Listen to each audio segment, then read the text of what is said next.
بسم الله الرحمن الرحيم. السلام عليكم ورحمة الله وبركاته. الحمد لله رب العالمين، والصلاة والسلام على رسول الله وعلى آله وصحبه أجمعين. سبحانك لا علم لنا إلا ما علمتنا إنك أنت العليم الحكيم. رب اشرح لي صدري ويسر لي أمري واحلل عقدة من لساني يفقهوا قولي. اللهم صل على سيدنا محمد، اللهم صل على سيدنا محمد، اللهم صل على سيدنا محمد وعلى آله وصحبه أجمعين. أما بعد. Alhamdulillah, segala puji bagi Allah Subhanahu Wa Taala yang mengaturkan perjalanan hidup hamba-Nya, dan Allah hantarkan kita untuk kita dapat bertemu dengan salah seorang daripada ulama besar yang berasal daripada Mesir. Terlebih dahulu saya ucapkan terima kasih kepada pengurusi yang menyampaikan ucapan tadi, dan saya ucapkan langsung kena jadi pengurusi majlis malam ini. InsyaAllah. Saya ucapkan terima kasih juga kepada tuan guru saya sendiri, Fadil Ustaz Harun, yang banyak mendidik saya di waktu di Pondok Senang dulu, dan Alhamdulillah dan kita dapat jumpa dengan pihak saya sendiri dapat membawa seorang ulama, dan saya ringkasan ta'aruf dia ataupun ala sabil ta'aruf ataupun cara kita nak kenal Syekh. Syekh ni nama dia Syekh Salah Khalifah Muhammad Khalifah.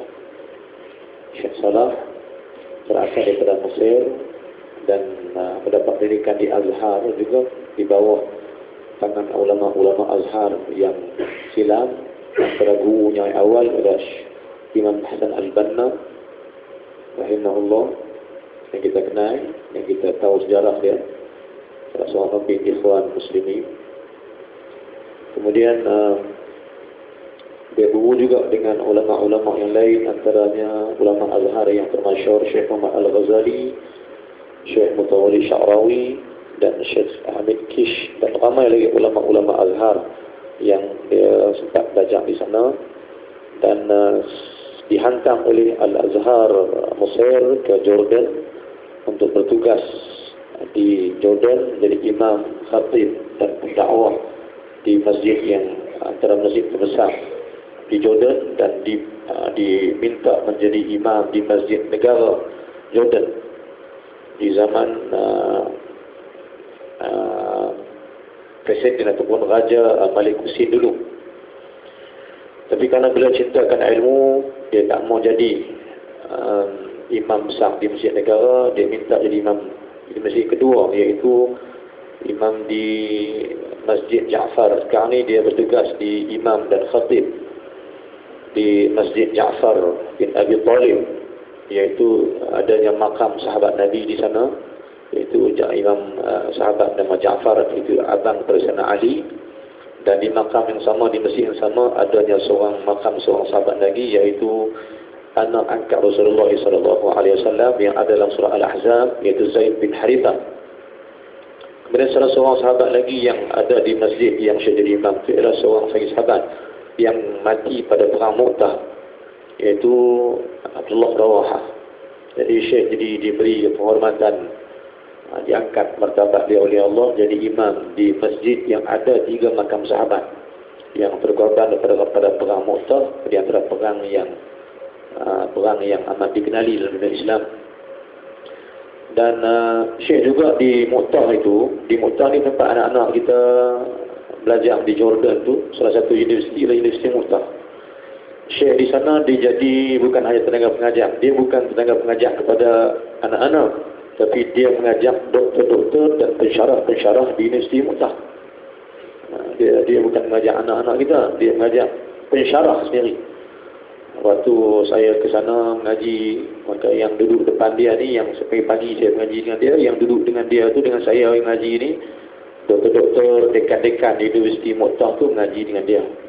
Soal fiqh, soal tafsir, soal masalah Al-Quran, hadis, dan berbagai-bagai ilmu yang ada pada diri dia yang kita dapat ambil kepada dia sendiri.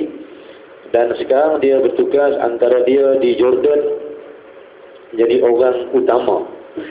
Mana imam-imam yang nak jadi imam di Jordan kena lalu dia dulu lah.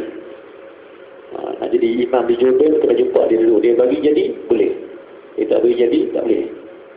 Kalau dia di antara dia bagi mufattish ataupun orang yang boleh bagi kebenaran supaya siapa jadi imam di masjid di negara Jordan itu, seluruh Jordan kena jumpa dia dulu lah. Jadi antara orang penting dalam bidang qiraat Al-Quran. Dan Syekh sendiri pemegang ijazah tertinggi dalam bidang Quran pada dunia hari, salah seorang yang pemegang ijazah tertinggi dalam bidang qiraat. Iaitu kita mungkin dengar qiraat sab'ah, tapi pada Syekh ada qiraat asyara, iaitu yang besar dan kecil campur dia jadi 20. Qiraat 20 qiraat. Yang ada yang sempat kita belajar dengan dia juga, alhamdulillah. Dan saya kerap ulang alik ke sana ke Jordan ni, kena menyambung pengajian bersama dengan Syekh kita lah dalam bidang fiqh.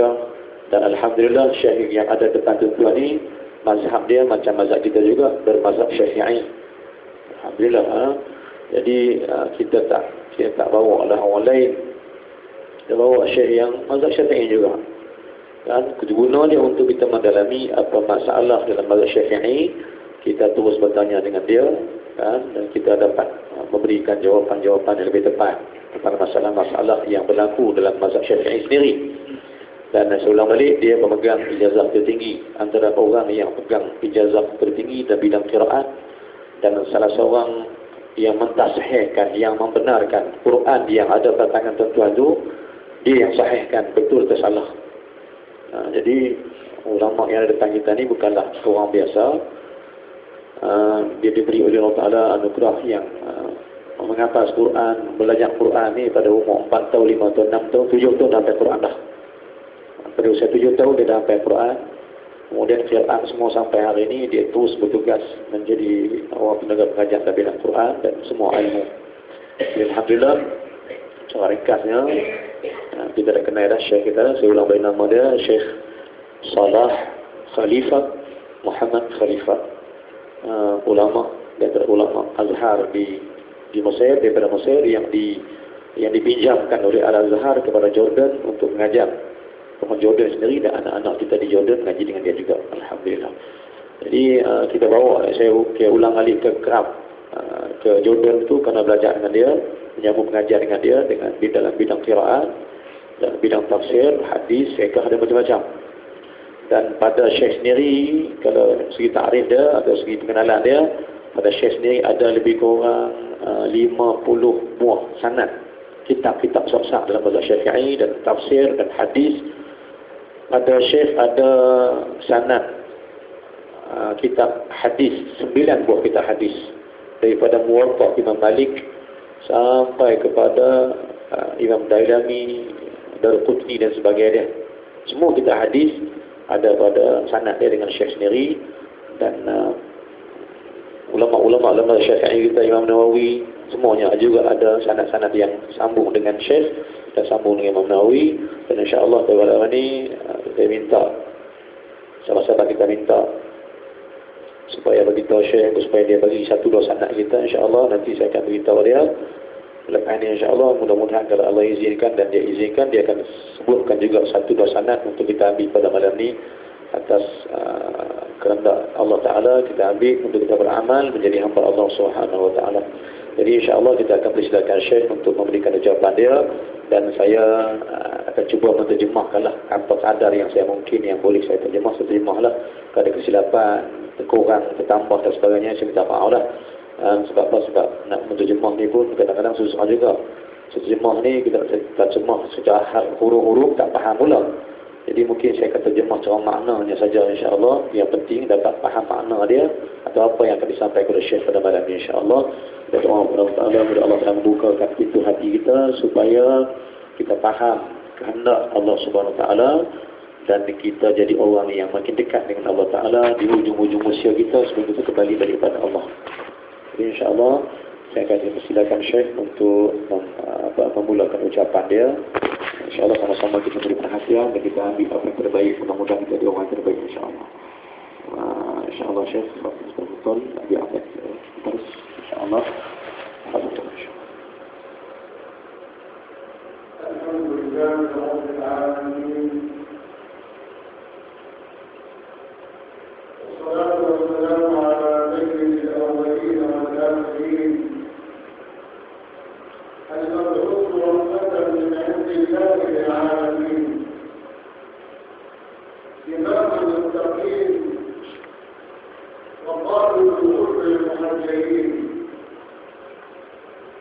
سيد الأولين والآخرين وحبيب الله رب العالمين سيدنا محمد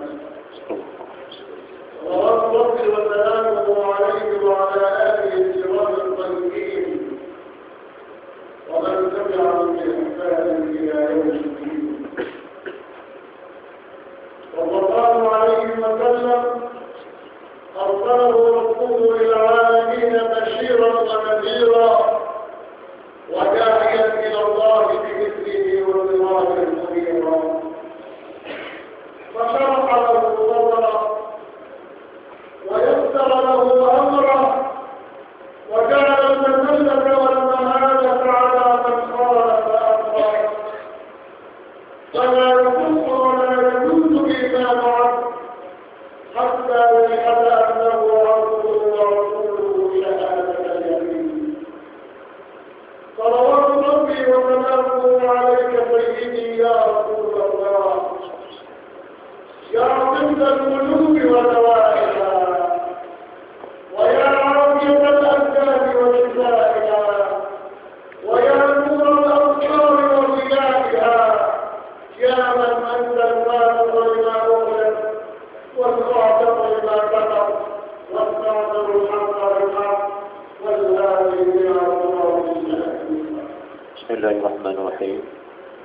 Hari Alhamdulillah saya mulakan ucapan dia dengan memuji Allah Subhanahu wa taala dan selawat atas Nabi sallallahu alaihi wasallam, dan ucapan kemuliaan kepada mukadimah itu dia menyebutkan bahawa Rasul itu datang untuk membawa rahmat kepada seluruh alam, dan Rasulullah itu datang untuk memberi peringatan yang baik, basyir, memberi kabar gembira kepada manusia beriman, dan nazir, memberi kabar yang tak baik, ancaman-ancaman neraka dan ancaman-ancaman kemurkaan Allah Ta'ala bagi orang yang menentang agama Allah Subhanahu wa Ta'ala.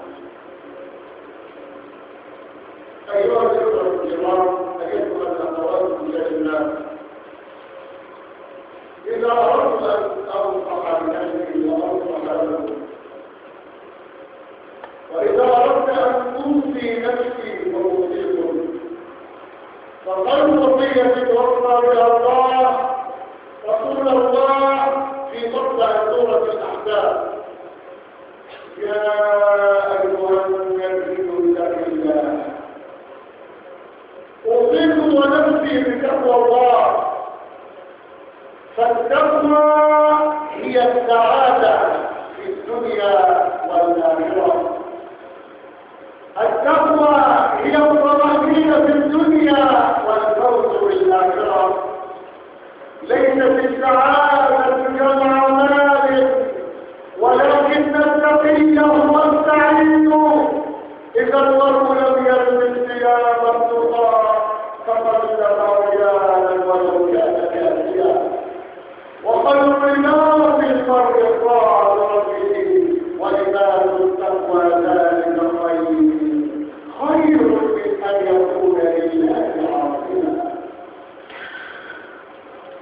Kata Syekh dalam ucapan awal dia, kalau seseorang itu ingin meminta nasihat daripada seseorang ataupun ingin memberi nasihat kepada orang lain, maka tak ada nasihat yang terbaik yang diperintahkan oleh Allah dan Rasulnya melainkan nasihat untuk bertakwa kepada Allah Subhanahu wa Ta'ala. Tak ada nasihat yang lain yang boleh kita berikan.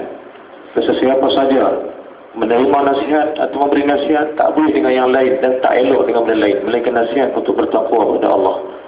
Seperti mana ada pada surah awal pada surah Al-Ahzab, Allah berfirman, ya ayyuhan nabi taqillah, wahai nabi, ya ayyuhan nabi, wahai rasul, wahai nabiku, kata Allah Ta'ala, takutlah kamu pada Allah Subhanahu wa Ta'ala, dan takut kepada Allah Ta'ala itu merupakan pakaian terbaik untuk kamu pakai, dan takwa itu merupakan pakaian terbaik. Walibasuhum taqwa zalikul khair, maka pakaian terbaik bagi kamu adalah pakaian takwa, kerana dia membawa kamu redha kepada Allah Subhanahu wa Ta'ala.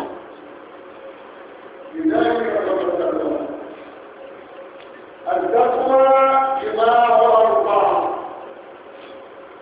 أولاها الخوف من الجليل وهو الله، وثانيها العمل بالتنزيل وهو كتاب الله، وثالثها الرضا بالقليل وهو الرزق المقدم من عند الله، ورابعها الاستعداد ليوم الرحيم.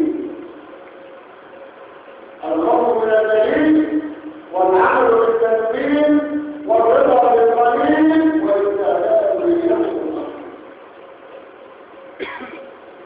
Nah, kalau kita nak bincang tentang takwa ini, kita boleh bincangkan pertama sekali, apakah takwa itu? Apakah makna takwa itu dan apakah takwa itu? Jadi, yang kata takwa itu terhimpun ia di atas 4 perkara. Ya, dihimpunkan takwa itu di atas 4. Kalau kita nak bertakwa pada Allah Ta'ala, kita kena cari 4 perkara ini dan lakukan 4 perkara ini. Pertama, al-khawf minal jalil. Yang takwa itu bila mana kamu takut kepada Allah Ta'ala. Al-Jalil, nama Allah Ta'ala, maka takutlah kamu pada Allah Ta'ala itu dengan sebenar-benar takut. Makna takut ini mengikut pada para ulama, takut yang makin takut makin dekat dengan Allah Ta'ala. Bukan takut yang makin takut makin jauh daripada Allah. Jadi makna takwa itu, makin kamu takut Allah, makin kena menghampiri Allah Subhanahu Wa Taala, makin lagilah kita kena bertakarub dengan dia dengan lebih dekat.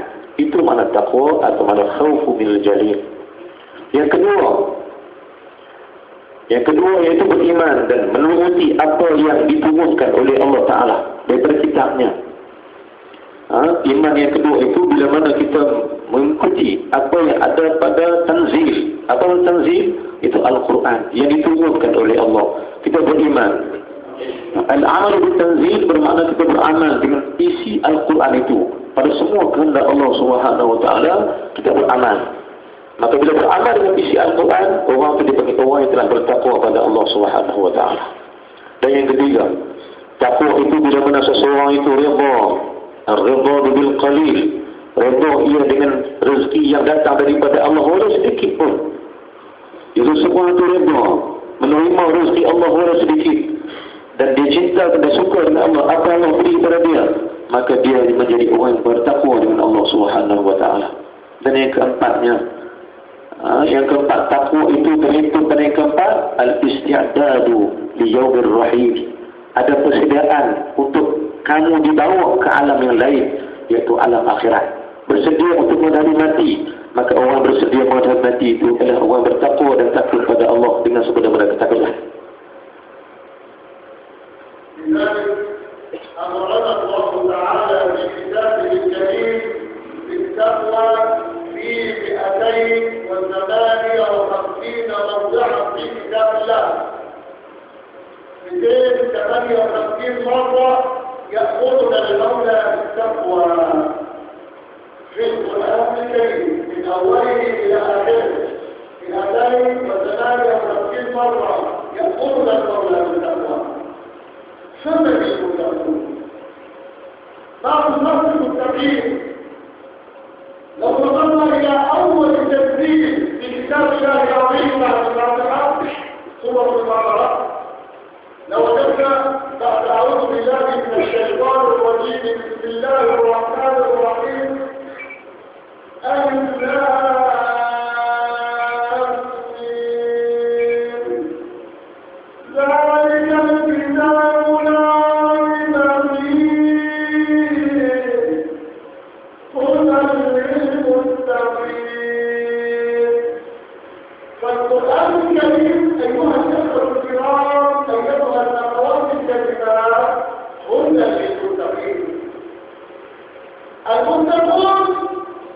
تأتي هدايتهم من القرآن الكريم، من الذكر الحكيم، من الصراط المستقيم، من قول الله رب العالمين ذلك الكتاب لا ريب فيه هدى للمتقين. المتقون الذين يؤمنون بالغيب ويقيمون الصلاة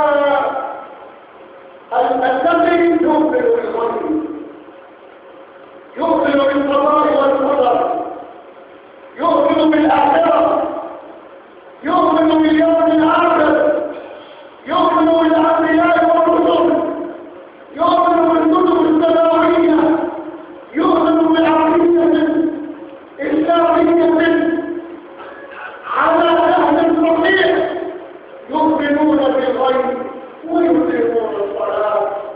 المتقون يؤمنون بالغيب، يعرفون أن هناك حسابا وأن هناك آخرة وأن هناك جنة ونارا، جنة لمن أطاع الله ونارا لمن عصاه. نعم، التقي هو الذي يعرف أن هناك نارا فيخاف منها، ويعرف أن هناك جنة فيسعى إليها بالطاعة. نعم، ويقيمون الصلاة. يبقى أول صفة المتقين يؤمنون بالغيب. كل من يؤمن بالغيب هو تقي. الشيء الثاني يقيمون الصلاة، يحافظون على الصلاة. قد أفلح المؤمنون الذين هم في صلاتهم خاشعون والذين هم على صلواتهم يحافظون أولئك هم الوارثون الذين يرجون الجنة وفيها يجدون الفردوس الأعلى الجنة. ليس الجنة فقط ولكن الفردوس الأعلى الجنة. أولئك هم الوارثون الذين يرجون الفردوس هم فيها خالدون. يبقى الصفة للمتقين يؤمنون بالغيب. الصفة الثانية يقيمون الصلاة. والصفة الثالثة يتوكلون على الله في أوزارهم وإنا رزقناهم ينفقون. ينفقون برزق الله، يتوكلون على الله بالقلوب، كما قال صلى الله عليه وسلم: لو توكلتم على الله حق التوكل لرزقكم كما يرزق الطير تغدو خماصا وتعود بركة. Kalau kita nak bincangkan soal taqwa dalam Al-Quran, maka kita akan dapati dalam Al-Quran ada lebih daripada 258 kali diulang oleh Allah Ta'ala perkataan taqwa. Daripada ayat pertama sehingga ayat yang penghadisan ada lebih kurang 258 kali diulang perkataan taqwa dalam Quran. Pertama sekali kita share soalan pertama, siapakah orang yang bertakwa itu?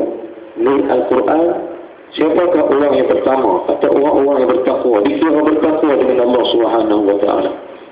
Pertamanya ikut ayat Allah Subhanahu wa taala dalam surah Al-Baqarah ayat yang kedua, zalikal kitab la raiba fihi hudan lil muttaqin. Orang-orang yang bertakwa itu mendapat petunjuk daripada Al-Quran. Bila mereka mendapat petunjuk daripada Al-Quran, mereka menjadi orang bertakwa.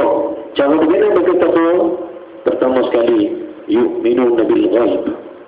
Mereka beriman dengan iman yang teguh dalam soal beriman dengan benda gaib, perkara gaib. Dan sekarang ni apakah yang dikatakan gaib itu? Itu benda-benda perkara yang tak nampak dengan mata.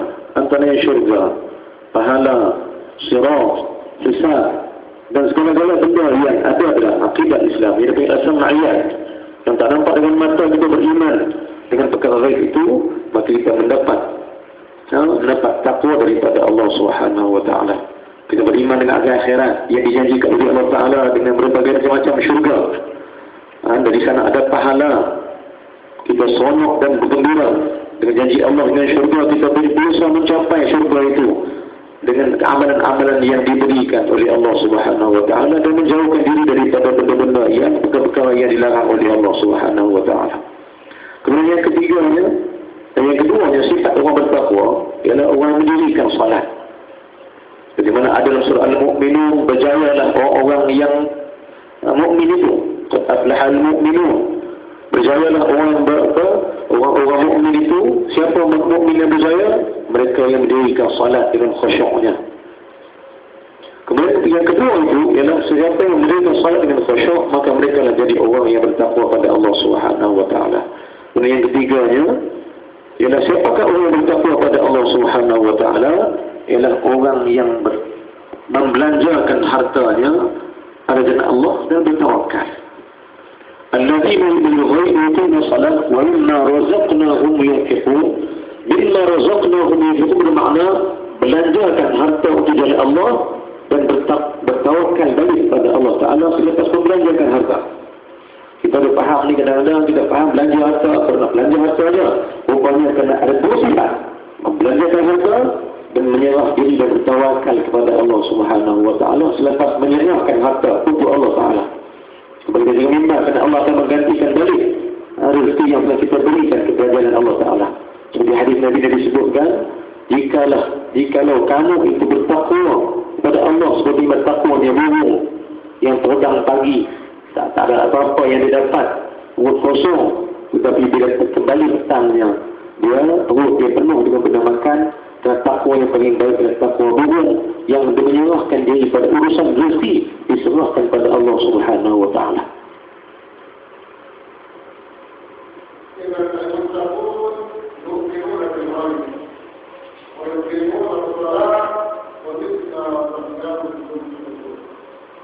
كذلك يؤمنون بالكتب السماوية بالقرآن والتوراة والإنجيل والزبور.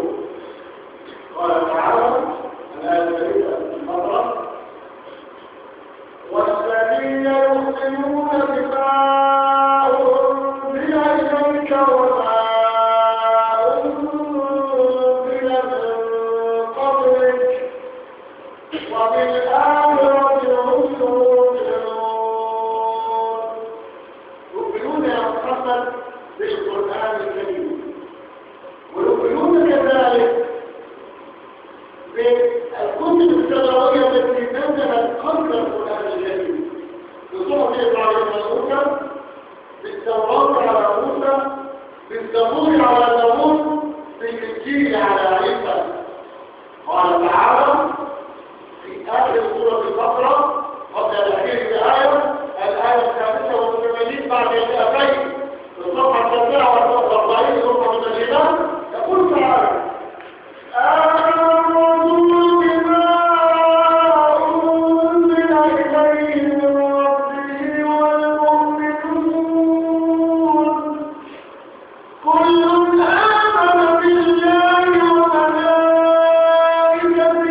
وكتبه ورسله لا نفرق بين أحد من رسله وقالوا سمعنا وأطعنا غفرانك ربنا وإليك المصير.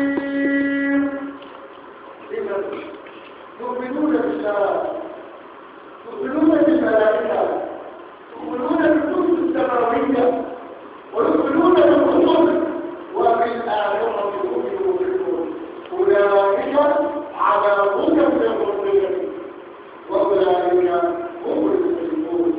هم مهتدون في الدنيا وهم سابقون فائزون فائزون في الآخرة. أولئك على هدى من ربهم وأولئك هم المفلحون.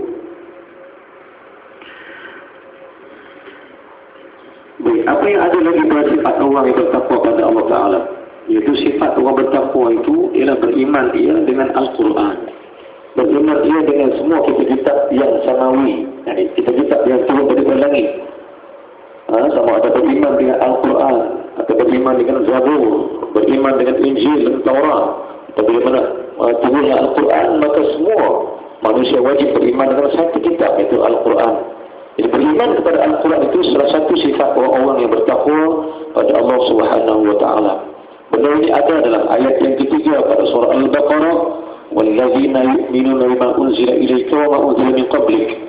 Maka ini tanda bahawa orang yang bertakwa pada Allah ialah orang yang beriman, dia percaya, yang yakin dengan apa yang ada dalam Al-Quran dan segala kitab-kitab yang turun daripada langit Allah Subhanahu Wa Ta'ala. Kemudian tadi lagi mengatakan bahawa beriman kepada kitab itu sebahagian daripada iman dan sebahagian bertakwa manusia pada Allah Ta'ala. Kita boleh dapati dalam dua ayat terakhir daripada surah Al-Baqarah. Yang selalu kita baca kan, dua ayat terakhir surah Al-Baqarah Itu amana ar-rasul bima unzila ilaihi min rabbih wal mu'minun. Ini habis ayat yang pertama itu, dua ayat terakhir. Maka ayat ini juga menunjukkan bahawa sifat orang beriman itu ialah beriman, sifat orang takwa itu beriman ia dengan Al-Quran, Nabi-Nabi, Rasul-Rasul dan segala benda yang diturunkan oleh Allah Subhanahu wa taala. Maka mereka yang berjaya ini yang disebutkan oleh Allah Taala, muhtadun itu bermakna orang yang berjaya di dunia, dan muflihun itu selepas berjaya di dunia berada petunjuk daripada Allah, maka di akhirat dia menjadi orang yang muflihun. Dan muflihun itu adalah orang yang dapat kebaikan dunia akhirat. Selepas mendapat muhtadun menjadi orang yang dapat hidayah, dia menjadi orang yang berjaya dan untung depan Allah Subhanahu wa taala. Muflihun bermakna orang yang telah berjaya di dunia dan berjaya di akhirat kerana bertakwa pada Allah Taala. لذلك أمرنا الله بالتقوى في القرآن الكريم كما قلت وجرب فيه 258 موضوعا من القرآن الكريم من أوله إلى آخره. كيف نصل إلى التقوى؟ أول ما يدخل في القلب هو الإيمان. عندما يستقر تكون التقوى. فالعلم من العبادات جميعا هي التقوى. يقول المصطفى صلى الله عليه وسلم التقوى هاهنا التقوى هاهنا التقوى هاهنا ويشير الى قلبه الشريف صلى الله عليه وسلم. فالتقوى داخل القلب.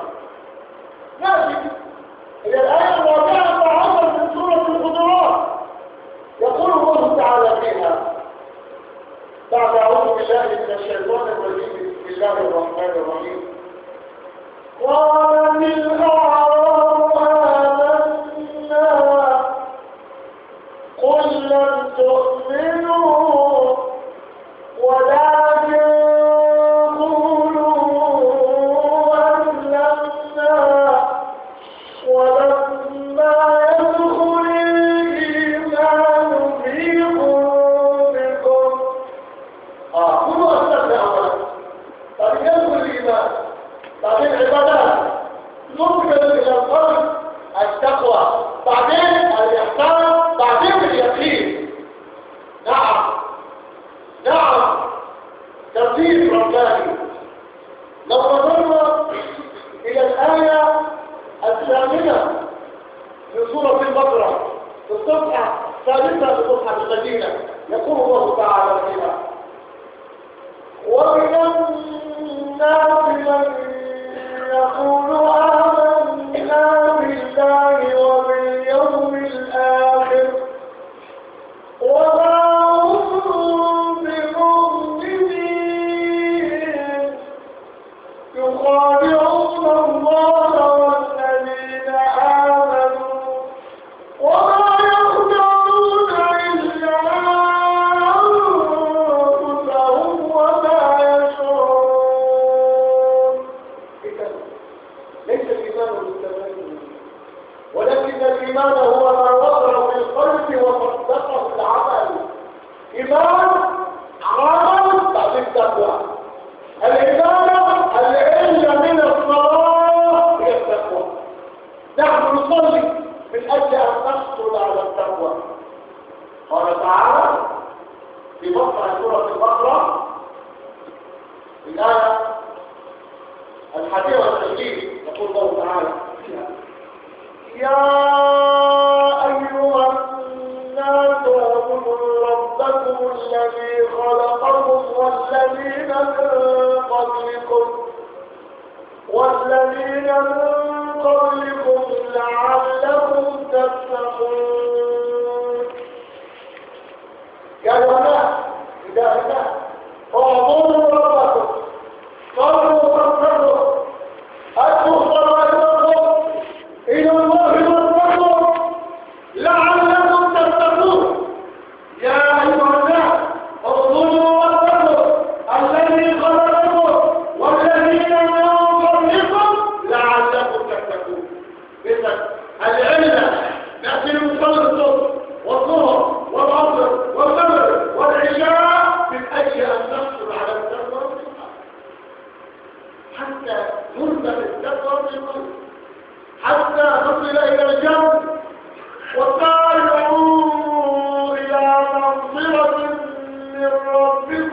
وجنة سورة الإسراء وجنة عرضها السماوات والأرض أعدت للمتقين. الجنة أعدها الله للمتقين، فنحن نصلي هذه الفرائض ونأتي هذا البيت الكريم من أجل الحصول على التقوى. العلم أن يرزقنا الله التقوى في القلب. Soalan sekali lagi, perbincangan kita membawa Syekh bawa kita dengan lebih dalam perbincangan hari ini, insya-Allah, iaitu macam mana kita nak capai takwa, macam mana kita nak ambil takwa, dan macam mana kita nak mencari takwa supaya takwa ada dalam diri kita. Maka jawapan dia yang diberikan oleh ulama, yang diberikan oleh Syekh, pertama, untuk mencapai takwa, tak boleh bertakwa jika tidak ada iman pada Allah Subhanahu wa taala. Jalan takwa mesti beriman dengan Allah Taala dulu. Maka takwa itu di mana takwa? Takwa itu disyaratkan oleh Nabi SAW dalam dada, dalam hati. Yang Nabi isyaratkan at-taqwa hahuna. Ni takwa berada di hati. Takwa itu membawa kepada pengertian beriman dahulu. Takwa takkan sampai bagi orang yang tak beriman pada Allah Subhanahu wa taala. Maka bagi orang yang beriman pada Allah, kan, selepas dia beriman akan sampai takwa. Dan tanda bertakwa pada Allah, adanya satu benda dipanggil ihsan dengan Allah Ta'ala, iaitu adanya adab atau yang kita kenal sebagai adanya ilmu at-tasawuf. Bagi orang yang bertakwa, bagi orang yang sampai tahap bertakwa pada Allah, dia telah mengambil satu ilmu atau ada sampai pada ilmu adab. Tasawuf ini, tuan-tuan muslimin semua rahimakumullah, ramai orang mengatakan dan bersalah anggap tentang tasawuf. Tasawuf itu sebenarnya mengajar adab kita dengan Allah Subhanahu wa taala, dengan adab dengan sesiapa saja. Jadi orang yang beradab pada sesiapa saja, ada akhlak dan ada adab, maka mereka dikira orang yang bertakwa pada Allah Subhanahu wa taala. Dan bila mana ihsan telah sampai ke tahap yang tertinggi, maka datang satu perkara lagi, iaitu yakin dengan segala benda yang Allah bagi. Jadi ayat-ayat dalam surah Al-Baqarah, contohnya disebut oleh Syekh tadi, antara ayat yang ke-8, pada ayat yang ketiga atau yang ke-8, bukan surah yang ketiga, ayat yang ke-8 dalam surah Al-Baqarah, cerita bagaimana orang munafik. Itu orang munafik ialah orang yang disebut oleh Syekh tadi, yang saya pendekkan. Orang munafik adalah orang yang tak beriman dan tak beramal apa-apa. Orang munafik adalah orang yang tak beramal apa-apa pun dengan Al-Quran, dengan isi Al-Quran dan Islam, tetapi sebenarnya dia berangan-angan untuk mencapai takwa. Maka orang yang beramal, orang yang tidak beramal dengan amal Islam, tetapi mengharapkan dia bertakwa, sebenarnya dia orang yang berangan-angan. Dan dia itulah orang yang disebutkan, termasuk dia sebagai orang yang munafik dengan Allah Ta'ala. Jadi sifat orang berangan untuk mencapai takwa tanpa beramal apa-apa, maka orang memiliki orang munafik dengan Allah. Jadi yang disebut oleh Syekh tadi, takwa yang ada dalam Al-Quran, ya, macam mana nak membawa diri bertakwa pada Allah Subhanahu wa taala? Macam mana nak bawa diri untuk bertakwa? Caranya antara yang disebutkan oleh Allah Taala sendiri ialah solat 5 waktu. Kita datang ke masjid, kata Syekh, kita datang ke masjid solat subuh, zuhur, asar, maghrib, isya, dan bersolat dengan solat-solat yang lain, kerana semata-mata kita mengharapkan Allah memberikan kita at-taqwa, iaitu ihsan dan adab dengan Allah Subhanahu wa taala. Dan orang-orang yang mendapat takwa itu mendapat anugerah, iaitu diampunkan dosa oleh Allah Ta'ala, seperti mana ada dalam surah Ali Imran, ayatnya dalam surah Ali Imran, وَسَارِعُوا إِلَى مَغْفِرَةٍ مِنْ رَبِّكُمْ وَجَنَّةٍ وَعَرْضُهَا السَّمَاوَاتُ وَالْأَرْضُ أُعِدَّتْ لِلْمُتَّقِينَ. Maka bersegera kamu kepada pengampunan Allah Ta'ala, yang janji Allah Ta'ala itu syurga itu seluas langit dan bumi, yang Allah janjikan hanya kepada orang bertakwa pada Allah Ta'ala.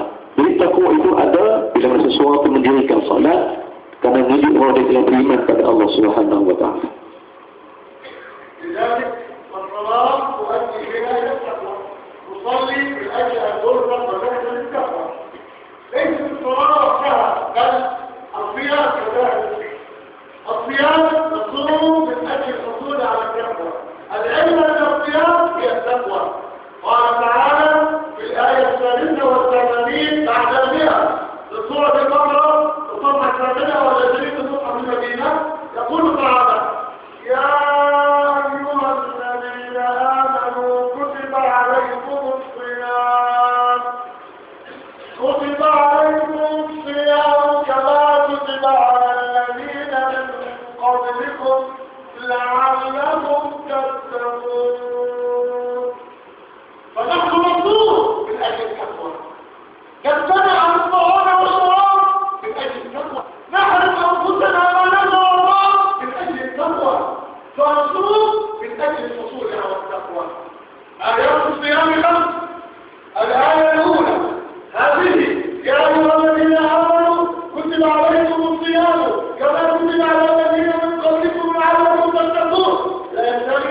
شهر رمضان الذي أنزل فيه القرآن.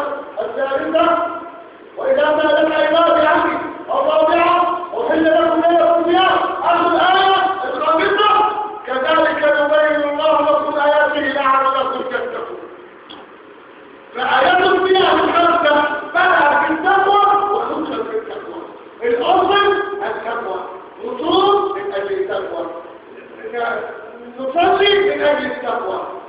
فلذلك يجب علينا أن نسعى إلى التقوى، فكل أركان الدين وأركان الإسلام ترمز بنا إلى التقوى. Apa yang kita minta daripada Allah Ta'ala bila kita bersembahyang itu ialah kita mengharapkan Allah mengurniakan, Allah memberi rezeki takwa.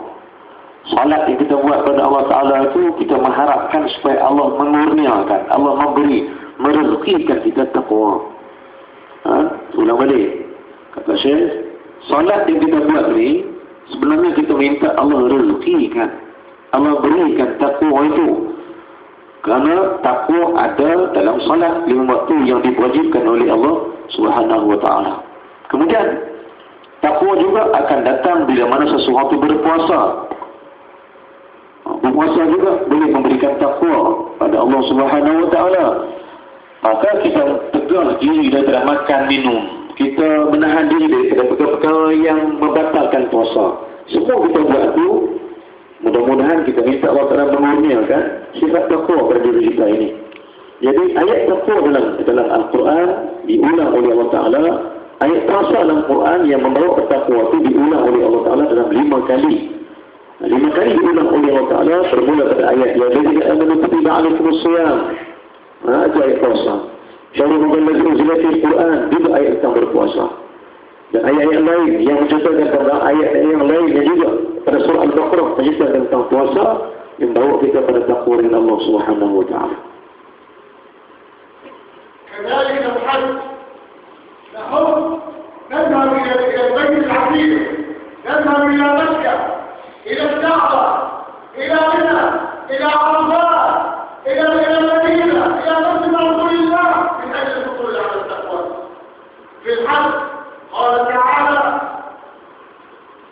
في الآية 201 في نصح المدينة صفحة 31 تقول تعالى الحج أشهر معلومات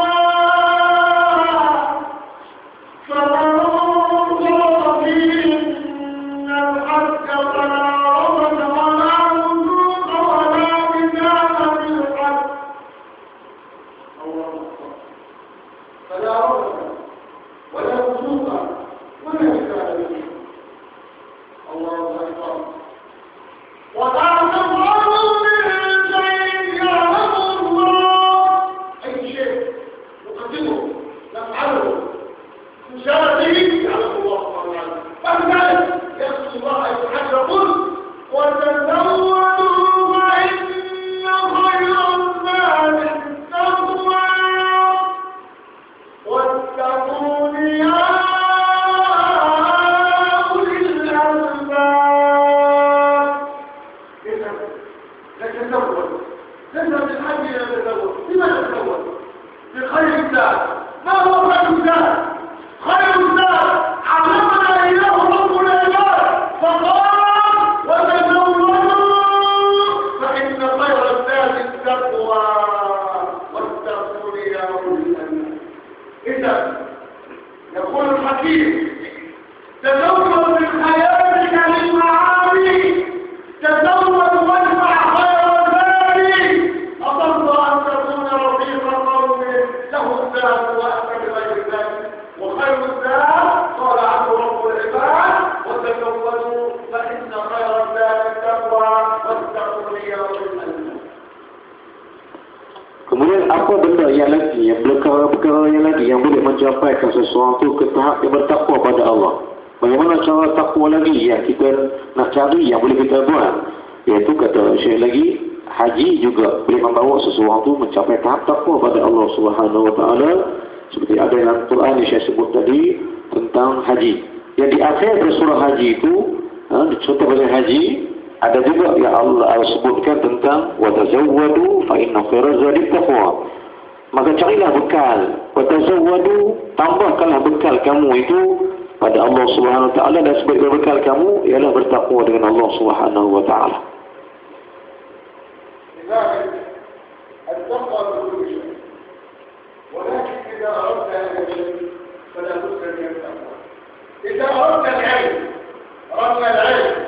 فلنتق الله حتى ربنا لنا.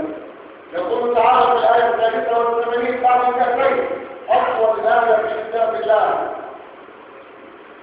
أقوى الآية في كتاب الله آية الكيل، صفحة 48 من المدينة، آية صفحة كاملة آخرها الله تعالى: واتقوا الله يعلمكم الله.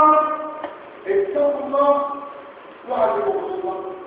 إذا أردت العلم لابد أن تتقي الله حتى يورث العلم.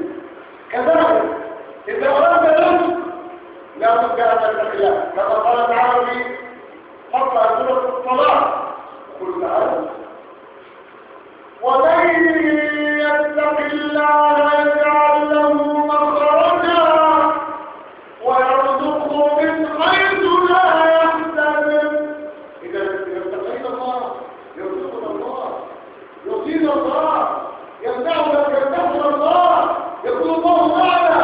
قال تعالى في آية سورة النحل، آية الأخيرة سورة النحل صفحة 281 في المدينة، يقول الله تعالى فيها: بسم الله الرحمن الرحيم: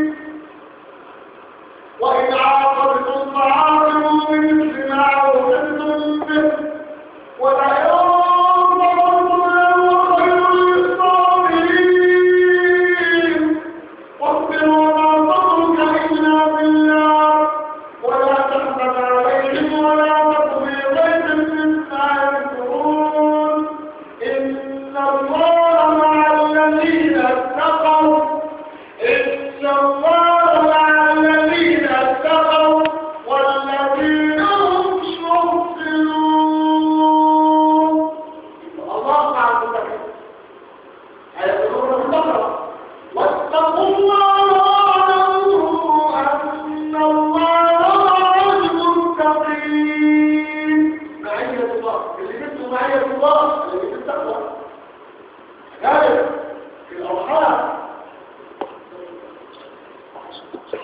في الأرحام يقولون الأمة بالتقوى في مقطع سورة النساء، أول سورة النساء صفحة 77 في المدينة، يقول الله تعالى فيه: يا أيها الناس اتقوا ربكم الذي خلقكم من نفس واحدة، هو آدم عليه السلام، وخلق منها زوجها وبث منهما رجالا كثيرا ونساء واتقوا الله الذي تساءلون به والأرحام إن الله كان عليكم رقيبا.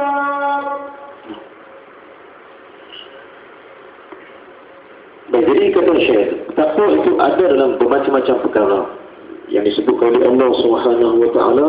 Takwa itu ada dalam semua perkara dan semua perkara. Contohnya, seseorang yang nak ilmu yang banyak daripada Allah Taala, syaratnya takwa. Siapa yang nak ilmu, maka dia kena bertakwa pada Allah Taala. Takwa mana? Takwa yang ada pada 4 perkara tadi. Takut dengan Allah Taala yang disebutkan oleh Syekh tadi. Maka orang yang berilmu itu ialah orang yang bertakwa pada Allah. Kerana sebab dia bertakwa pada Allah, maka Allah pun bagi ilmu banyak pada dia. Dalilnya dalam surah Al-Baqarah, satu ayat yang satu muka, kata dia, satu muka satu ayat. Ya alladzina amanu idza tadayantum bidayn ila ajalin musamma faktubu. Satu ayat satu muka. Di bawah sekali pada baris yang kedua di bawah itu ada satu ayat yang berbunyi wattaqullaha wa yu'allimukumullah. Cerita pasal dain, cerita pasal hutang. Satu muka, satu surah, satu ayat, satu muka. Iaitu cerita pasal hutang Bahagian yang kedua di bawah itu ada satu ayat yang berbunyi wattaqullah wa yu'allimukumullah. Maknanya siapa yang bertakwa pada Allah, Allah akan ajar dia macam-macam ilmu. Ya, ilmu yang apa yang dia nak, Allah akan ajar dia dengan syarat dia bertakwa pada Allah Subhanahu wa taala. Kemudian lagi takwa juga ada dalam berbagai perkara yang lain disebut oleh Syekh. Orang yang nak rezeki banyak, mencuri-curi betul daripada Allah Ta'ala. Nak rezeki banyak daripada Allah, syarat dia pun bertakwa juga. Nak supaya penghasilan kerja dia dapat penghasilan yang baik, ditambah oleh Allah Ta'ala, maka dia kena menambahkan takwanya pada Allah Subhanahu Wa Ta'ala, seperti mana ada dalam ayat Al-Quran, dalam surah At-Tahrim, ayat yang berbunyi maytaqillah, surah At-Talaq. Dalam surah At-Talaq, maytaqillah ja'al lahu makhraja. Orang yang sungguh ini tadi ayat yang menjadi ayat seluruh benar yang kita faham. Gantung apa jemaah rumah. Ayat itu sebab mencari rezeki. Maytaqillah ja'al lahu makhraja. Orang yang bertakwa pada Allah, Allah akan keluarkan dia daripada jalan-jalan ni, atau buka jalan untuk dia mendapatkan rezeki yang dia tak sangka-sangka sendiri. Maka ayat ini nak bagi tahu kita, nak dapat rezeki daripada Allah pun kena bertakwa juga pada Allah Subhanahu wa taala. Kemudian lagi Allah kita kata dalam Al-Quran juga Allah cerita tentang dia akan bersama dengan sesiapa. Siapakah orang yang akan bersama dengan Allah Taala? Ini siapakah orang yang Allah redha, Allah sayang? Ialah orang yang bertakwa. Kerana Allah sebut dalam Al-Quran juga, kan, Allah itu qarib dengan orang yang muhsinin, orang bertakwa pada Allah Ta'ala. Jadi orang itu adalah orang yang dekat dengan Allah Subhanahu Wa Ta'ala. Kemudian Rasul juga takwa juga ada bila mana kita sentiasa menjaga hubungan silaturahim. Orang yang menjaga hubungan silaturahim, tandanya dia bertakwa pada Allah Ta'ala. Dalilnya ayat pertama dalam surah An-Nisa, iaitu cerita pasal Al-Arham. Al-Arham ni makna hubungan silaturahim yang dijaga, dihubungkan, jangan bagi putus, jangan berkelahi, jangan bagi bermusuhan. Maka orang yang menjaga hubungan silaturahim, mereka itu adalah orang yang bertakwa dengan Allah Subhanahu wa taala.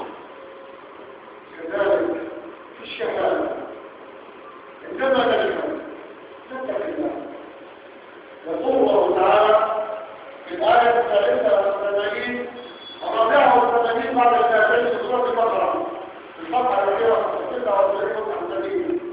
يقول تعالى تصرف 4 آيات ينتهي 84 و85 و86.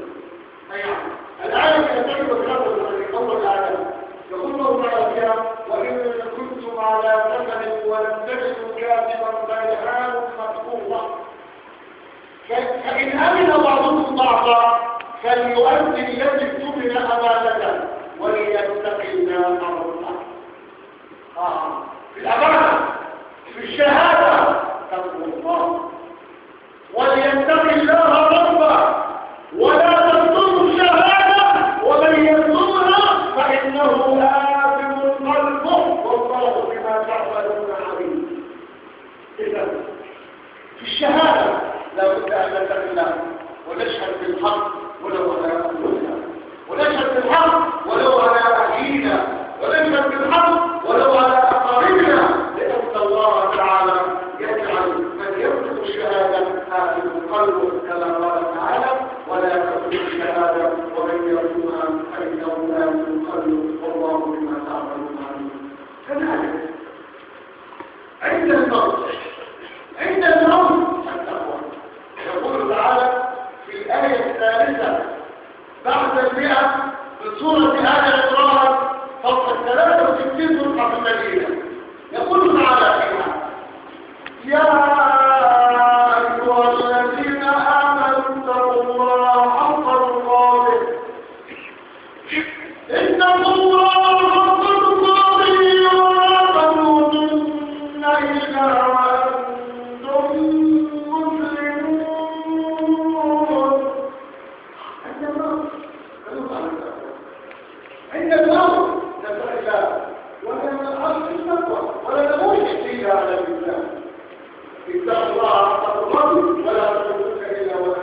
حتى أن الله تعالى ذكرنا بالتقوى وخوفنا بالآخرة الساعة.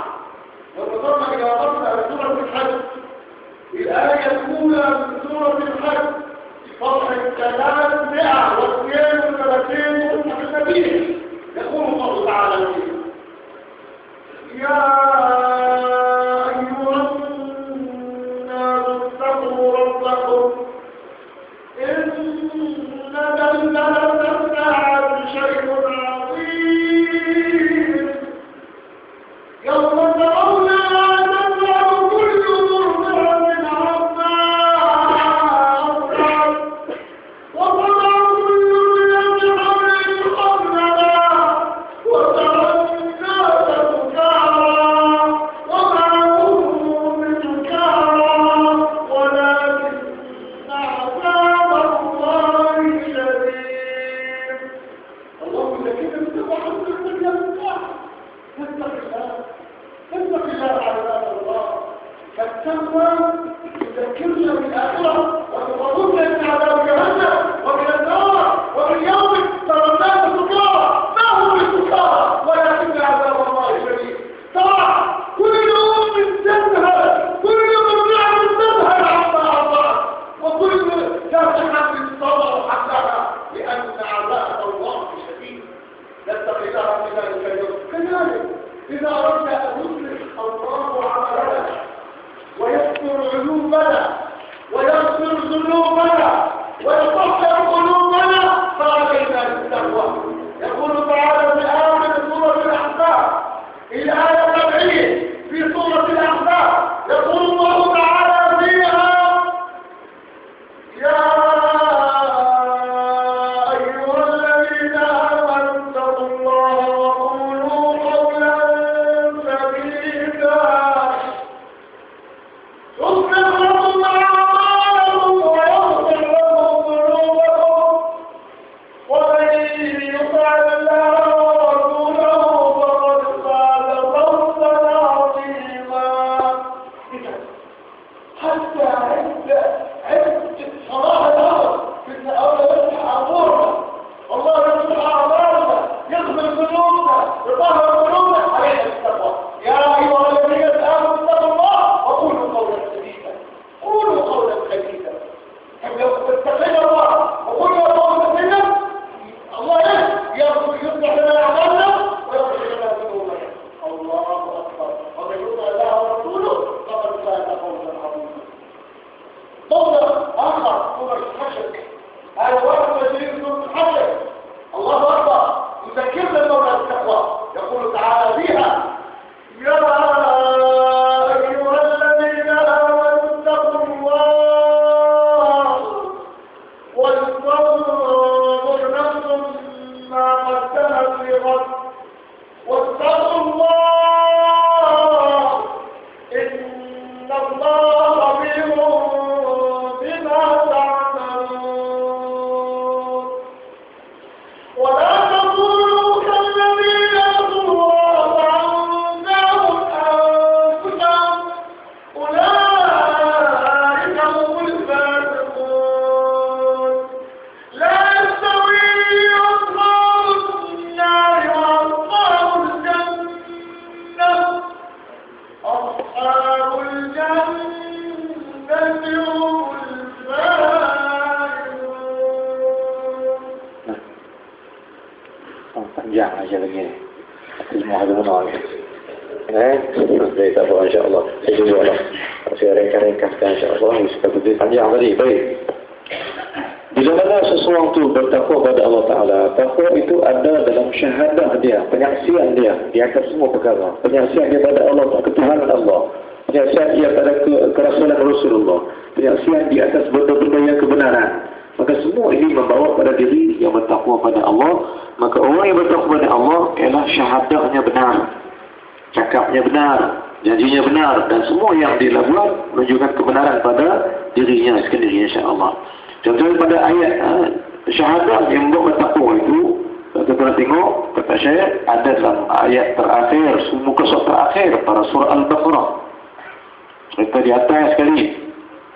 In kuntum marḍā aw 'alā safarin Ya, ayat itu, ayat yang muka surat penghabisan pada surah Al-Baqarah yang 11 pergi sana, surah Ali Imran, ayat di atas sekali itu cerita dalil tentang syahadat yang membawa takwa dengan Allah Subhanahu wa taala. Baik. Kemudian takwa juga ada pada orang yang ingat mati. Orang yang selalu ingat mati, kenangkan kematian, bila dia nak mati dan sebagainya, dia bersiapkan diri untuk menghadapi mati itu adalah orang bertakwa pada Allah Ta'ala. Kerana dia dapat bersiapkan diri dia untuk menghadapi mati, maka orang yang bertakwa itu akhirnya akan mati dalam Islam. Seperti mana Allah sebut dalam surah Ali Imran ayat 102, iaitu ya ayyuhallazina amanu taqullaha haqqa tuqatih wa la tamutunna illa wa antum muslimun. Orang yang beriman bertakwa kamu sebenarnya bertakwa dan janganlah kamu mati melainkan kamu Islam.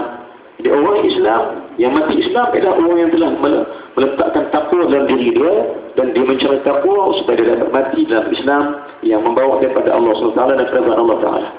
Kemudian Allah sebut juga, saya sebut juga dalam surah Al-Hajj cerita bagaimana orang bertakwa pada Allah ialah orang yang mempersiapkan diri atau orang ingatkan tentang kiamat akan berlaku, dia mempersiapkan diri untuk menghadapi kiamat yang bawa dia pada akhirat Allah Subhanahu wa taala. Saya ringkaskan. Kemudian sifat orang bertakwa dalam surah Al-Hajj ialah orang ingat kiamat, ingat akhirat, itu sifat orang bertakwa pada Allah Taala. Pada surah Al-Hajj ayat pertama. Kemudian ayat yang terakhir pada surah Al-Ahzab ayat 70. Cerita juga Allah cerita juga tentang sifat orang bertakwa dalam surah Al-Ahzab ayat 70, ayat terakhir pada surah Al-Ahzab. Bahawa sifat orang bertakwa pada Allah ialah orang yang berusaha untuk memperbaiki diri. Awal Ahzab dan akhirnya.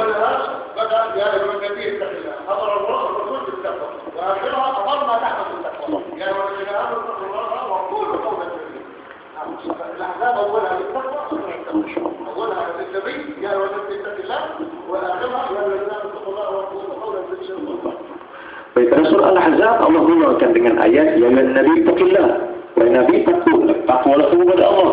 Dan surah Al-Ahzab ni dia special sikit, iaitu di awal dia mula dengan takwa dan akhir dia pun ada perkataan takwa.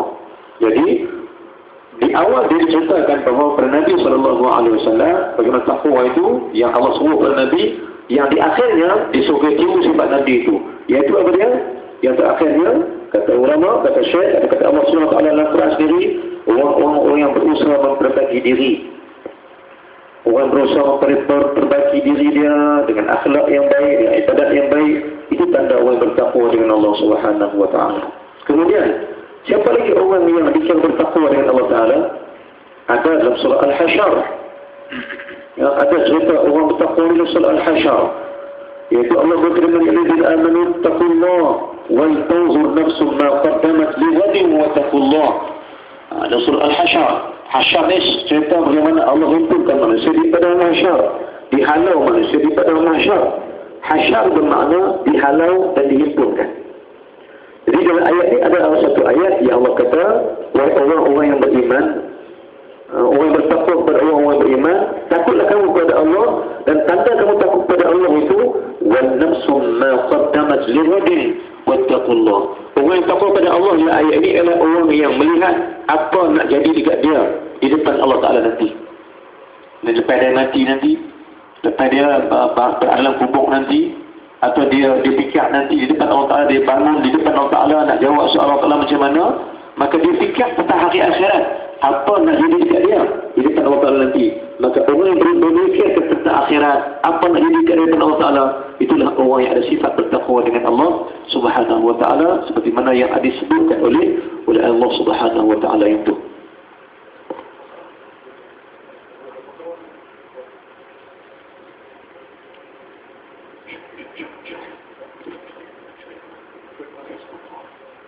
لذلك لو نظرنا إلى سورة الجمعة عظمة الآية الثالثة آية الله يقول الله تعالى فيها يا أيها الناس إنا خلقناكم من ذكر وأنثى وجعلناكم شعوبا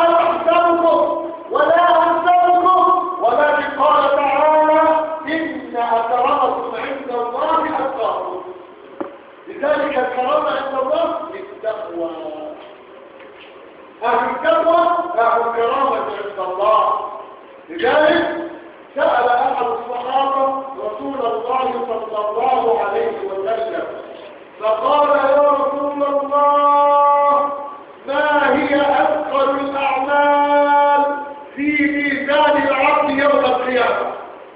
احنا نعمل أعمال كثيرة، نصلي، نصوم، نحج، نزكي، نتصدق، نفعل أعمال كثيرة، ما هي أثقل الأعمال تطلب في ميزان العبد؟ قال صلى الله عليه وسلم أثقل ما يكون في ميزان العبد يوم القيامة هي تقوى الله وحسن الخلق. ميزان ثقيل، تقوى الله ميزان ثقيل، حسن الخلق ميزان ثقيل، وهناك أشياء يوم القيامة لا نقيم لها عند الله وسلم. لذلك أعمال ثقيلة، أعمال لها وزن عند الله هي تقوى الله وحسن الخلق.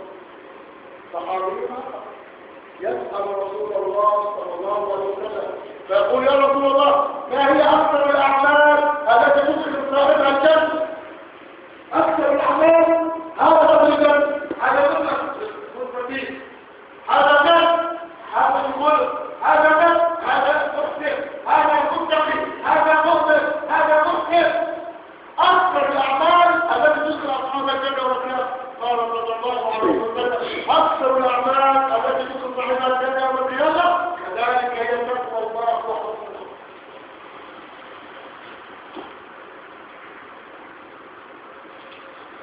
Dalam surah Al-Hujurat, contohnya, Syekh sebut lagi tentang cerita takwa ini dalam Al-Quran.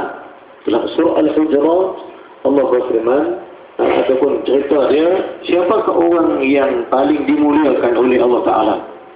Siapakah orang yang paling mulia pada Allah Subhanahu Wa Ta'ala? Maka dalam surah Al-Hujurat itu ada satu ayat yang Allah sebutkan, Inna akramakum indallahi atqakum. Orang yang paling mulia pada Allah Ta'ala ialah orang yang ada pada sifat takwa dengan Allah, sifat takut dengan membawa kerinduan dengan Allah Subhanahu Wa Ta'ala. Kemudian seorang sahabat tanya Nabi SAW, Ya Rasulullah, apakah amalan seseorang yang akan memberatkan timbangan amalnya depan Allah Ta'ala, yang dengan amalan ini boleh membawa dia pada syurga Allah Subhanahu Wa Ta'ala? Seorang sahabat Nabi tanya Nabi, Ya Rasulullah, apakah amalan yang akan memberatkan timbangan amal seseorang di akhirat nanti, dan amalan itu membawa dia pada syurga Allah? Maka jawab Nabi SAW, amalan yang paling berat, amalan seseorang yang paling berat di atas timbangan Allah Subhanahu Wa Ta'ala, timbangan amal kamu di depan Allah Ta'ala nanti, ialah yang memberatkan timbangan itu ialah takwa dengan Allah dan berakhlaklah kamu dengan akhlak yang terbaik. Dua sifat, dua benda yang memberatkan timbangan amal kita depan Allah Ta'ala, takut dan menyintai Allah Ta'ala, dan berakhlak dengan akhlak yang terbaik. Husnul khuluq, berakhlak dengan akhlak yang terbaik. Mereka dua benda inilah yang akan memberatkan timbangan kita, timbangan amal kita depan Allah Subhanahu Wa Ta'ala.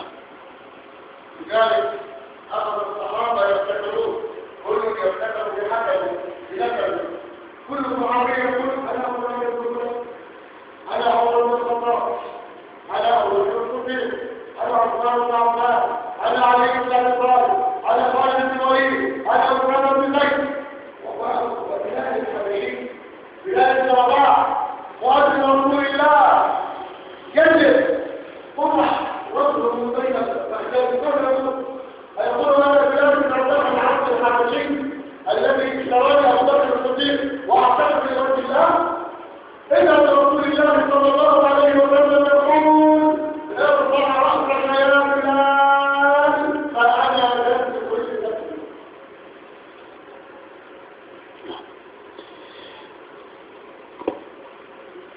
Syekh cerita juga bagaimana sahabat-sahabat dengan Nabi SAW. Satu hari sahabat-sahabat duduk dengan Nabi SAW, masing-masing menceritakan tentang keturunan sendiri. Ali, Umar kata dia daripada Al-Khattab, keturunan dia berbangga dengan keturunan dia. Abu Bakar dengan keturunan dia, Ali dengan keturunan dia, sahabat-sahabat lain dengan keturunannya, kecuali seorang sahabat Nabi bernama Bilal yang berada di majlis itu. Dia tundukkan diri dia kerana dia adalah mai daripada golongan hamba orang Habsyah. Sahabat Nabi yang lain semua mai daripada keturunan yang baik-baik. Tapi Bilal ni mai daripada golongan yang bawah ini hamba.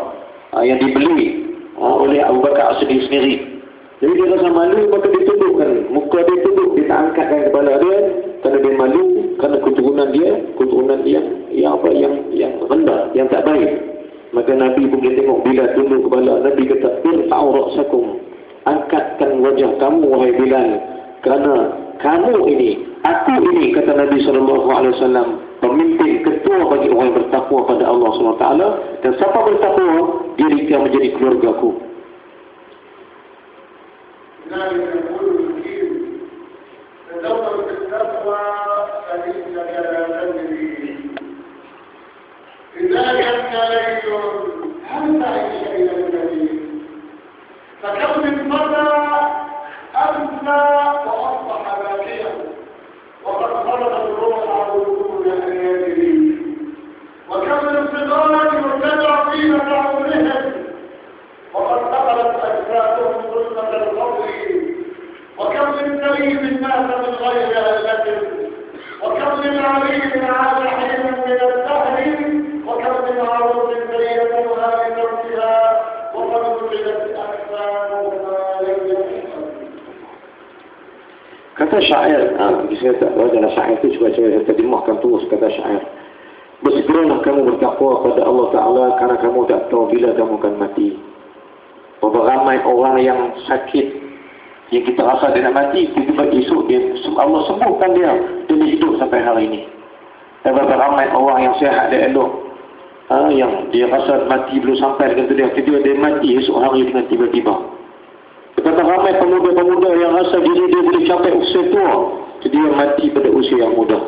Padahal orang tua dia ni, anak mati, ayah tak mati-mati lagi. Jadi mana kata syair ini, bersegeralah kamu bertaubat dan bertakwa dengan Allah Ta'ala kerana kamu tak tahu bila kamu akan kembali balik pada Allah Subhanahu Wa Ta'ala. Dan janganlah seorang pengantin itu dia rasa dia tak mati lagi, mungkin dia mati pada malam pengantin.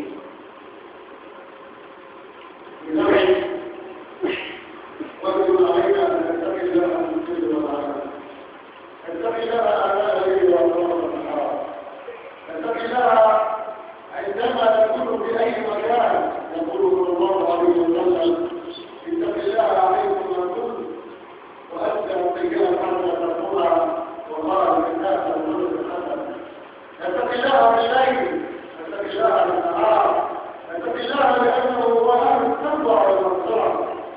نعم هو الذي يتفضل التوبة عن عباده ويعفو عن السيئات.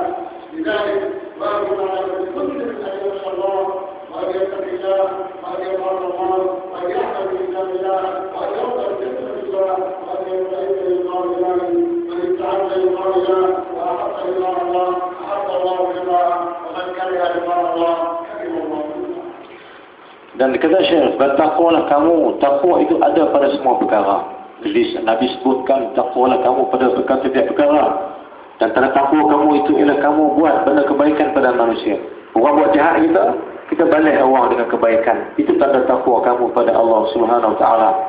Ittabi' as-sayyi'atu bil hasanah. Bila orang buat jahat dengan kita balik dengan kebaikan. Itu sifat orang bertakwa dengan Allah Subhanahu Wa Ta'ala. Yang mana jika sekiranya dia buat begitu, Allah akan ampun dan padamkan semua dosa dia. Ittabi' as-sayyi'atu bil hasanah tamhuha, kata Nabi SAW.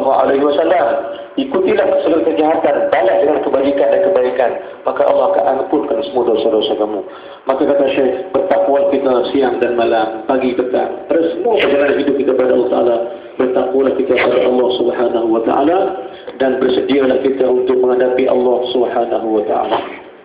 Jadi Syekh usahakan bahawa kita marilah sama-sama kita bersedia menghadapi Allah Subhanahu Wa Ta'ala. Kerana orang yang bersedia, orang yang suka bertemu Allah, pasti Allah juga suka bertemu dengan dia.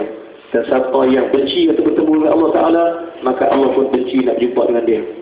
Dia mati dalam keadaan yang tak baik, nanti dengan kehendak Allah Ta'ala. Maka biarlah kita sama-sama, kita Syekh, sama-sama kita suka kepada Allah Ta'ala dan kita bersedia untuk menghadapi mati. Kerana menghadapi mati, bersedia menghadapi mati itu sifat orang bertakwa pada Allah Subhanahu Wa Ta'ala.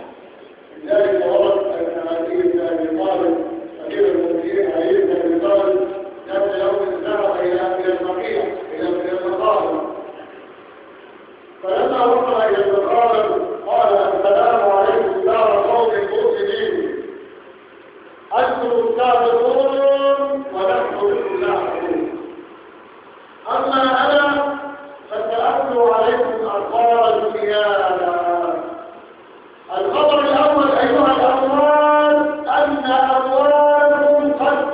الناس. والخبر الثاني أن بيوتكم قد سكنت. والخبر الثالث أن أزواجكم قد تزوجت. فقولوا لي أخبار أخرى. قولوا لي أخبار الأخرى. ثم سكت يمين المشرك وحضرت وقال لو أنطق الله واحدا من الموتى لقال وتزودوا فإن خير الزاد التقوى. Kata Syekh satu hari, Ali bin Abi Thalib, Ali karamallahu wajhah, pergi ke kubur di Baqiyah. Bila sampai di kubur Baqiyah, dia bagi salam kepada orang-orang mati, orang-orang yang meninggal dalam kawasan kubur Baqiyah itu. Maka dia kata kepada orang itu, hampa dah tepi dulu pada aku, tetapi aku nak khabarkan kepada kamu apa yang jadi di atas dunia ni. Ali kata ke ahli kubur, aku nak abang ke apa yang jadi ke orang di atas dunia ni. Kalau apa tak tahu, aku nak beritahu kata ahli kubur. Saya kata Ali kepada ahli kubur, pertama, terjadi kepada kamu itu 3 perkara. Kata Ali kepada ahli kubur yang dah mati. Nabi bersembang dengan ahli mayat-mayat ahli kubur. Ali kata, sesungguhnya aku nak khabarkan kamu 3 perkara yang jadi kepada kamu dan keluarga kamu. Pertama, harta kamu telah hilang daripada kamu. Wahai orang yang mati, harta kamu telah pergi daripada kamu. Kamu tak ada apa pun bawa harta pada Allah Ta'ala. Harta kamu di dunia pun tak ada, di akhirat pun tak ada. Semua telah hilang daripada kamu, wahai orang yang dah mati. Yang kedua kata dia, wahai orang yang dah mati, rumah yang kamu bina itu dah runtuh dah. Rumah kamu buat dulu dengan susah payah sampai tak ibadat pada Allah Ta'ala. Kamu nak buat rumah kamu bina, kamu tak bertakwa pada Allah, rumah kamu buat tu dah runtuh dah. Dan dia kata lagi, wahai ahli kubur, khabar ketiga aku nak beritahu kamu, bahawa isteri kamu yang kamu dah kahwin, yang kamu mati, kamu tinggal dengan isteri kamu orang yang nikah habis birah. Tak tinggal pada apa lagi kepada kamu melainkan kemurkaan Allah jika kamu tak bertakwa pada Allah Subhanahu wa taala, wahai ahli kubur.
ولا ريب إلا ثم ولا ميتا إلا قضيته ولا نصرا إلا يسرته ولا مريضا إلا شافيته ولا ميتا إلا رحمته ولا حقا إلا رددته ولا غريبا إلا حفظته ولا مسافرا إلا بسلامة الله وفرته اللهم توفنا مسلمين وأهلنا بالصالحين اللهم اغفر لنا ذنوبنا وإسرافنا في أمرنا وثبت أخلاقنا وانصرنا على القوم الكافرين اللهم ارزقنا علما نافعا اللهم ارزقنا قلبا خاشعا اللهم ارزقنا قلبا تقيا اللهم ارزقنا يدا تقيا اللهم ارزقنا قلبا تقيا اللهم ارزقنا قلبا شاكرا اللهم ارزقنا لسانا ذاكرا اللهم ارزقنا عقلا ناصحا اللهم ارزقنا جسدا على البلاء صابرا اللهم آمن قلوبنا اللهم آمن روعاتنا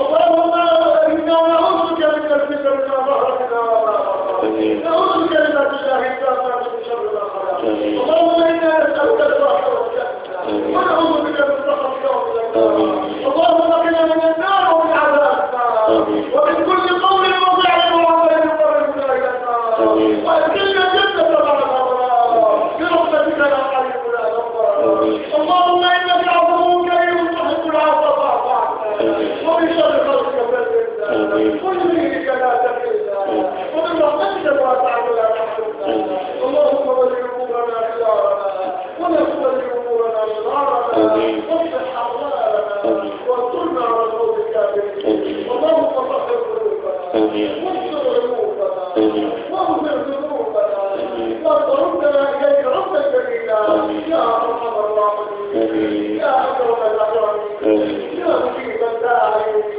يا مغيث الملهوفين يا رب العالمين وصل اللهم على سيدنا محمد النبي الأمي وعلى آله وصحبه وسلم سبحان ربك رب العزة عما يصفون وسلام على المرسلين والحمد لله رب العالمين.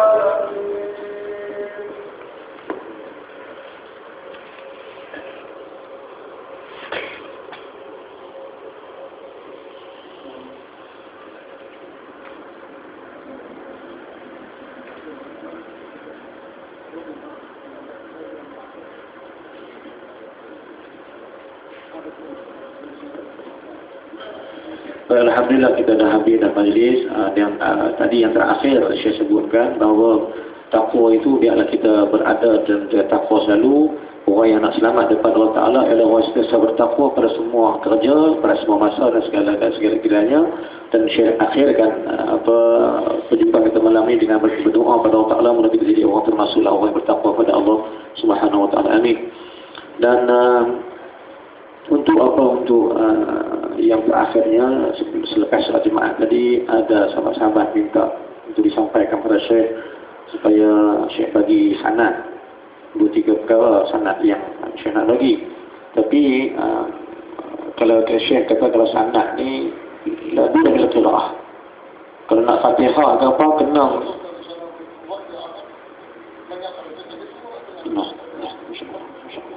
Saya kata kalau sanad ni aku tak bagi secara umum ramai-ramai, melainkan aku ambil daripada guru sendiri, dia kena baca depan aku dulu baru bagi. Kena baca depan dia. InsyaAllah. Dan kami sendiri dalam di Badul Ami wa Tarbiyah, InsyaAllah kita ada bagi peluang untuk siapa-siapa yang ambil sanad daripada Syekh sendiri, sanad Fatihah atau sanad Al-Kausar atau sanad Quran ayat-ayat yang lain, kita ada sediakan masa dan tempat untuk tuan-tuan hadir untuk dapat sanad dengan Syekh sendiri. Sebab sanad Syekh ni dia kena baca, dia tak bagi cara umum, dia kena baca. Jadi bila Syekh itu kami terpaksa buat satu perjumpaan lain, kelas lain, ataupun kena ambil borang tu, isi borang bagi tahu kami. Kan kami akan susun balik hari dan masa, kita akan panggil untuk main baca depan Syekh sendiri untuk ambil sanad dengan dia. Tuan-tuan nak baca Fatihah ke, nak baca ayat lazim ke, contohnya persediaan surah. Kadang-kadang tuan muslimin surah rahmatullah. Pasal apa pentingnya sanad ni? Saya ambil masa sikit untuk tengah maaf saya. Pasal apa penting sanad ni? Kita umum Syekh ni sebab kita nak bagi peluang untuk orang Malaysia ni mengaji ada sanad. Sanad ni mana sandaran ataupun hubungan ilmu kita ada berhubung dengan Nabi SAW. Itu yang kita nak. Sebab apa? Sanad ni makna satu benda yang terikat kita dengan Nabi, jalan dia daripada ulama ke ulama, ulama ke ulama, ulama ke ulama sampai ke Rasulullah SAW sendiri. Jadi kita bayangkanlah, saya bayangkan tuan-tuan nak faham tentang sanad ni. Katalah kita nanti akan bangkit depan Allah SWT. Kita akan bangkit depan Allah Taala. Bila ditiup sangkala kita bangun daripada kubur itu masing-masing. Nabi akan bangun, sahabat-sahabat akan bangun dan kita semua akan bangun. Jadi kita nak bangun. Nabi bangkit awal.